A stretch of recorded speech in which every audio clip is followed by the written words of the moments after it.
जी भाई, आपका नाम और प्रोफेशन क्या है और क्या सवाल पूछना चाह रहे हो? अस्सलाम वालेकुम। मेरा नाम महेश कुमार हासीजा है। मैं मेंबर ऑफ प्रोविंशियल असेंबली हूँ। एमक्यूएम पाकिस्तान से मेरा ताल्लुक़ है। सबसे पहले मैं डॉक्टर जाकिर नाइक साहब को गैर मुस्लिमों की तरफ से खुश आमदीद कहूँगा। और जिस तरीके का रिसेप्शन आपको मिला है उससे एक बात तो ज़ाहिर होती है कि आप पाकिस्तान के सबसे फेवरेट इंडियन भी हैं।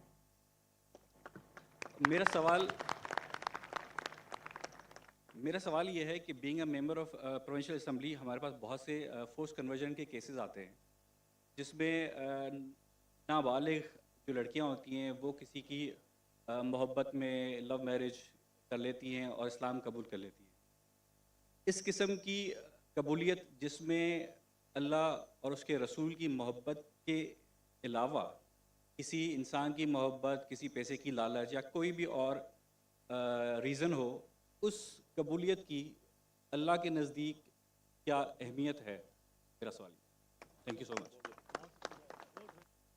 हमारे महेश भाई ने एक अहम सवाल पूछा है कि यहाँ कई फोर्स कन्वर्जन के किस्से हैं और कहा कि अगर कोई कन्वर्ट करता है अपने आप को, दीन को तब्दील करता है, चाहे मोहब्बत की वजह से या किसी की चाहत में, तो क्या इस्लाम में जायज़ है? महेश भाई, फोर्स कन्वर्जन और कोई लव के वजह से कन्वर्ट करता है सेम नहीं है। फोर्स कन्वर्जन के मानी किसके सिर पे बंदूक रखना और बोलना भी कबूल करो ये मजहब को, या किसी को धमकी देना, उसे कहते हैं फोर्स कन्वर्जन। लेकिन अगर कोई मोहब्बत की वजह से कन्वर्ट करता है उसे फोर्स कन्वर्जन नहीं कहते हैं। तो फोर्स कन्वर्जन इस्लाम में हराम है। अल्लाह फरमाते सूरह बकरा में सूरह नंबर 2 आयत नंबर 266 में 256 सॉरी मेरी ज़रा उर्दू में गिनती और कमज़ोर है, 1 2 3 अच्छी है लेकिन उसके बाद तो 256 सूरह बकरा सूरह नंबर 2 आयत नंबर 256 ला इकराह फिद्दीन, कि इस्लाम में, हमारे दीन में कोई ज़बरदस्ती नहीं, कंपल्शन नहीं। तो फोर्स कन्वर्जन मतलब किसी को धमकी देके उसका दीन तब्दील करना। क्या आप करेंगे? कोई इस्लाम को फोर्सली कन्वर्ट किया, मतलब बंदूक रखी या तलवार रखी, तो ये इस्लाम में हराम है, ला इकराह फिद्दीन। लेकिन आपका जो सवाल है, अगर कोई मोहब्बत में इस्लाम कबूल करता है तो क्या ये जायज़ है? अगर कोई मोहब्बत में कबूल करता है बिना कोई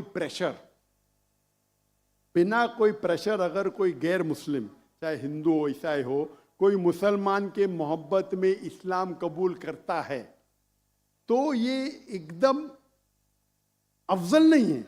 लेकिन अगर वो कबूल करता है या करती है, वो कलमा कहता है या कहती है, मानता है या मानती है कि खुदा एक है, उसके अलावा कोई माबूद नहीं है, और मोहम्मद सल्लल्लाहु अलैहि वसल्लम आखिरी नबी, आखिरी रसूल है, तो वो इस्लाम में दाखिल हो सकता है या हो सकती है। अफजल नहीं है क्योंकि उन्हें मोहब्बत की वजह से की, लेकिन वो जरिया बन सकता है। हम नहीं कह सकते दिल में झांक के कि उसने मोहब्बत की वजह से इस्लाम कबूल किया नहीं। अगर कोई ज़बरदस्ती नहीं करता है, कोई तलवार नहीं रखता है, बंदूक नहीं रखता है, वो अपने दिल से इस्लाम कबूल करती है, हो सकता है कि वो इस्लाम के बारे में जानती नहीं है लेकिन मोहब्बत में कबूल कर ली। आपको क्या पता, चंद महीने बाद कोई आम मुसलमान से अच्छी मुसलमान बन सकती, अच्छी मुसलमान बन सकती। तो अगर कोई इस्लाम कबूल करना चाहता है बिना कोई जोर ज़बरदस्ती, उसे एक्सेप्ट किया जाना चाहिए। अगर वो मानती है कि खुदा एक है और उसके अलावा कोई माबूद नहीं है और अल्लाह के रसूल मोहम्मद सल्लल्लाहु अलैहि वसल्लम आखिरी पैगंबर है, तो हम नहीं कह सकते कि आप मुसलमान नहीं हैं। Hope that answers the question.